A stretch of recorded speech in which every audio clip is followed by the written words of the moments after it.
So the cancel is coming. I don't know how well you guys have been watching the news. It's sort of hard to avoid anybody that has a social media presence. These news articles end up in our face, either because of a sponsored link or because someone, maybe a family member or a friend, reshares something. This is in reference to Gina Carano, an actor who previously worked for Disney, former MMA champion, I think she's a champion. She's a very, very skilled athlete, very skilled fighter. I'm a fan of her art. I admire her beauty.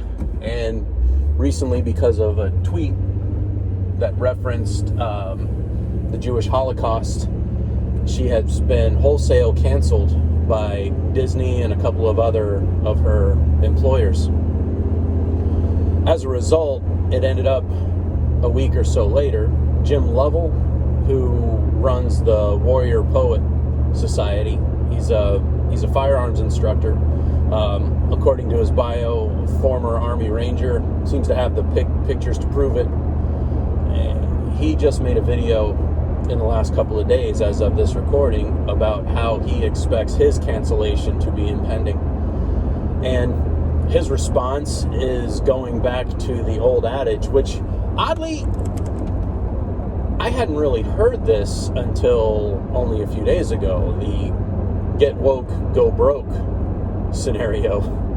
And immediately when I heard that old mantra, the whole get woke thing, for those who do not know, that's a person who becomes politically or sociologically aware and, we got to take care of this person and bring relief to these people, or that's racism, or this is racism. So that's the whole being woke thing.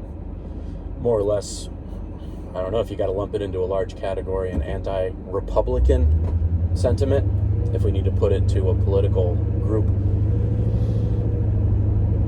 But he is certain on his impending cancellation due to the nature of his content.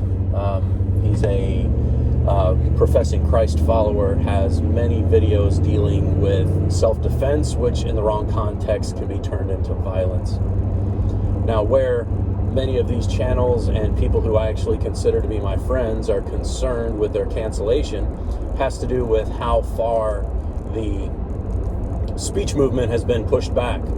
It started out with the algorithm looking for people saying certain keywords, such as profanity, using that as a reason. So these guys found a workaround. They edited up and bleeped out swear words, which is tricky because a lot of times in firearm training, the language does end up being rough in order to increase artificial stress. Gets certain little key motivations figured, so it makes it very difficult. I think, but the opposite mantra is literally true now. Contrary to what Mr. Lovell says in his video, it's more like get woke or go broke.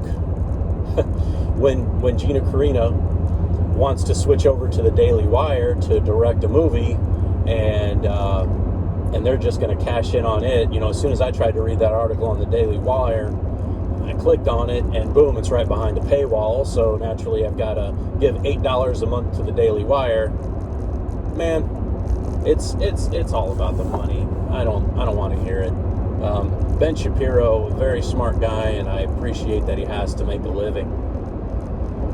And something's got to keep the doors open. But I'm forced to wonder, and I asked a close friend, like when Gina goes over to this right-wing outlet, is it going to be similar to these Christian movies that you get, like God Is Not Dead, or what's the one directed and starred by Kirk Cameron, Ring of Fire or House of Fire?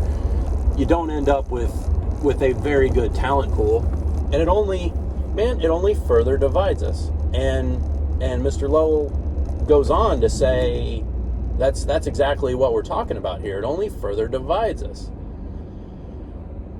In my feed, in one of my advertisements, I don't know if it was the Prater Group or some other group, and I don't know if they're racist or not, and it's obvious why I end up with them on my news feed.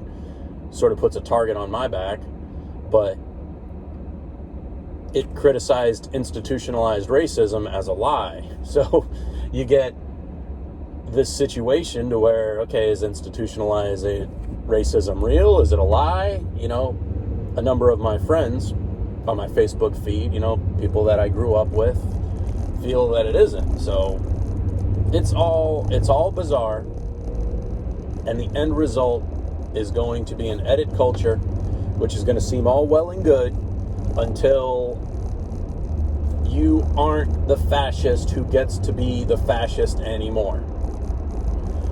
The Democrats ran into that with Trump because they had certain fascist policies in place, but once he took the lead of that principality, it's not so good anymore. Then a different person's in the White House now, and we see the contrary of fascism. All these things that we see the President Biden doing, 30,000 jobs at the stroke of a pen, or whatever the number is. Please forgive me, I didn't check. But so it was only a stroke of the pen was how delicate that operation was in the first place? Come on. What are we doing here? So what can you do if your favorite channels are going to get canceled? Any tactical stuff that portrays violence in any sort of way, watch it now. Maybe get YouTube Red so you can download them, save them. I don't know how you guys, pick your favorite firearms training people, and take in the education while you can, because I think you're going to see the education eliminated, taken out of the source. That's what I got for this morning. Comment down below. I'm interested in problems and solutions, or in lamb dog, about time you saw things the way they're happening. Whatever. Catch y'all soon.